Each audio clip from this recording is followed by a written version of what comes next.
All right, so I'm going to show you how to set up quests very easily.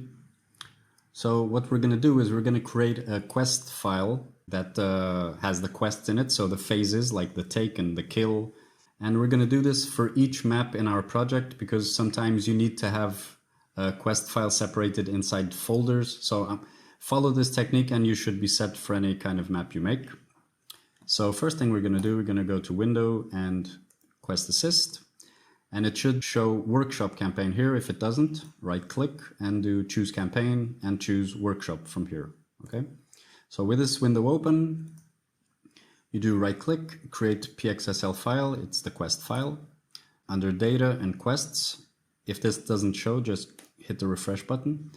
So under Quests, we're going to create a new folder and we're going to call this folder the same name as the map name in the project. So I call this map map1. So we're going to create a folder called map1. This folder is going to contain the quest file for this map. Okay. So create a folder map1 and then click map1 here on the quests because the tools auto selects it under maps and that will give an error. So click that. And then we create the actual quest file. Again, with the same name, map1 for the file, PXSL file, map1, folder is called map1 under quests, project map is map1. Save. All right, so we're going to do another PXSL file. We're going to pretend we have two maps. So we're going to go to quest, create new folder for map2. Okay, select map2, and we're going to call the quest file map2. All right. Inside the quest file, we're going to first remove the source because I'm not sure what that does and it's not important for the basics. So we're going to do quest. We're going to start calling or naming our quests. We can name them whatever we want. I think you just can't use numbers. It doesn't matter. Just use words. So we do first quest, for example. First quest and then second quest. It doesn't matter the caps. I got used to writing like this. All right. So with these two set up, we go into the texts Steam Workshop file inside our project folder. Let me just show it to you where it is.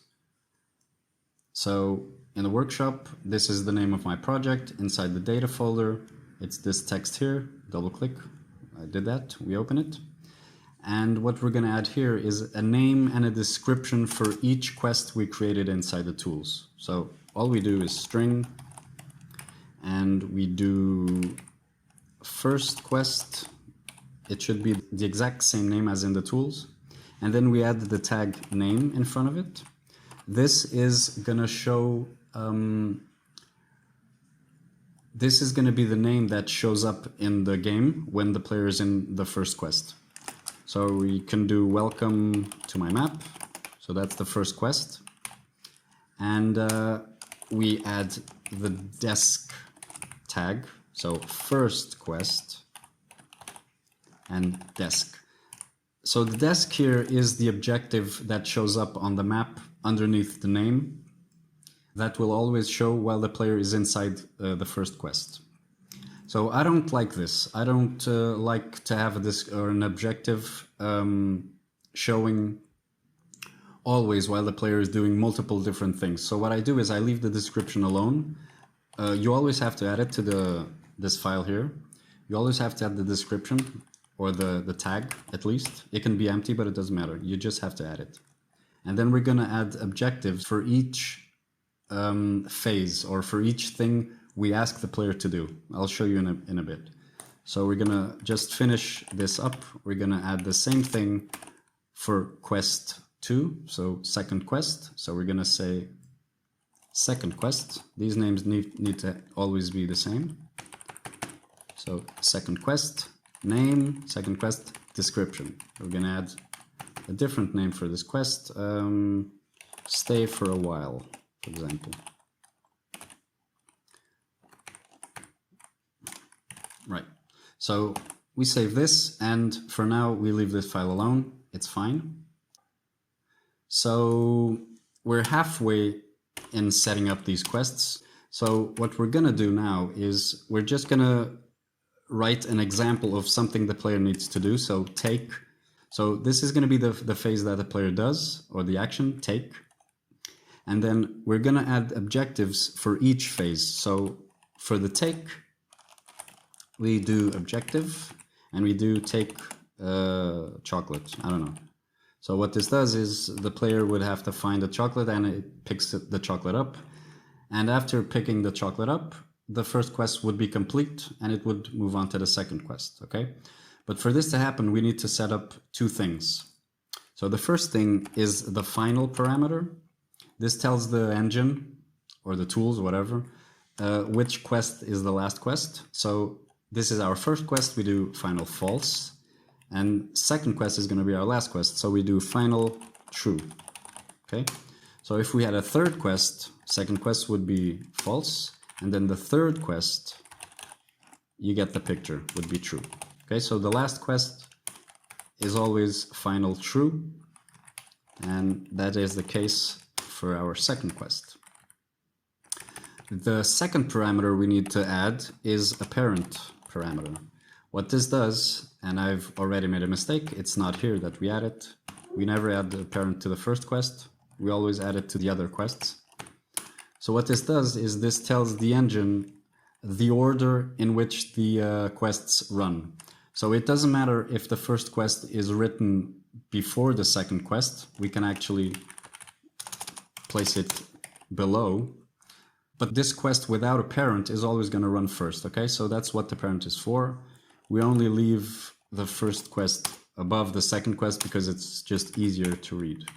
So the first quest has no parent, and the second quest has a parent, and we want the engine to run this quest after the first quest.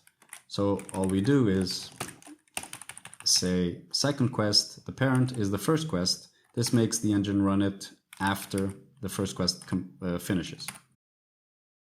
So how the engine works is it starts reading the top line, and then it reads the first phase, and it halts here until the player does this phase. After the player takes the chocolate, it moves on, in this case, to the next quest. If we had a go-to phase, for example, to go to somewhere, the engine would stop at the go-to, waiting for the player to reach the certain area where he had to go. And after reaching that area, the engine would move on to the second quest, okay? So we're just gonna add something, or actually we're gonna remove the go-to, and we do it here, right?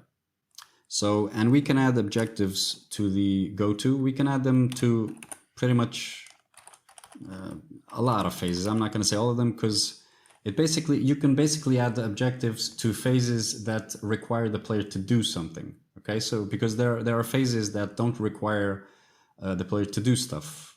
We can set up a hide phase, so we can hide models.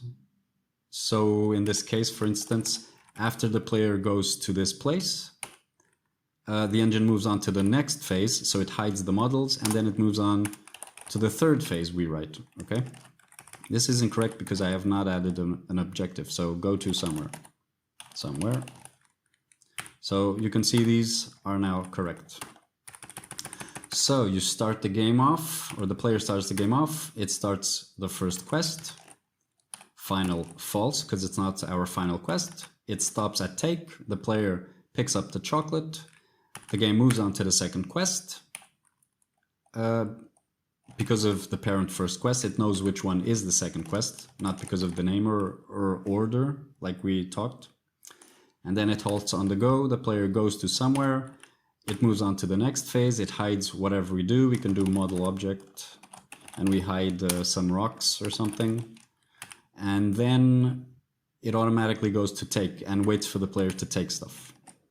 So this is the gist of phases and quests, and we are going to show, or I am going to show you this working. So I'll make a cut here and set this up. So what I'm gonna do is I'm gonna add a object on the map for the player to take, and then I'm gonna add a sensor for the player to go.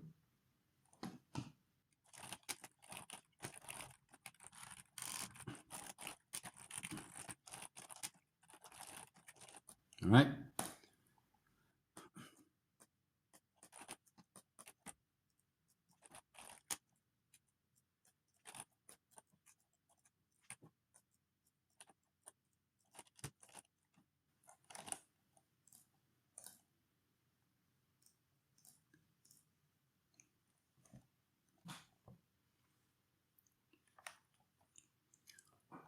All right, so let me just find the tab here. Okay, so you can see welcome to my map is the name of the quest. Here, welcome to my map. Take chocolate is the objective we gave inside the tools to the take phase. Take chocolate. So we're gonna take the chocolate. I'm just gonna run really fast here. So we're gonna take the chocolate. All right, so it moves on to the second quest. Stay for a while. Stay for a while. Go to end of the map. We gave this objective inside the tools. Go to end of the map. So we're just gonna end the map so you guys can see. Yeah, done. So one thing I forgot to mention is after writing the quest and saving everything, before testing the map, you have to compile the quest. Besides creating the quests for the engine to run, or whatever internal thing it does, it finds errors, so it's helpful that way too. And that's it for this video.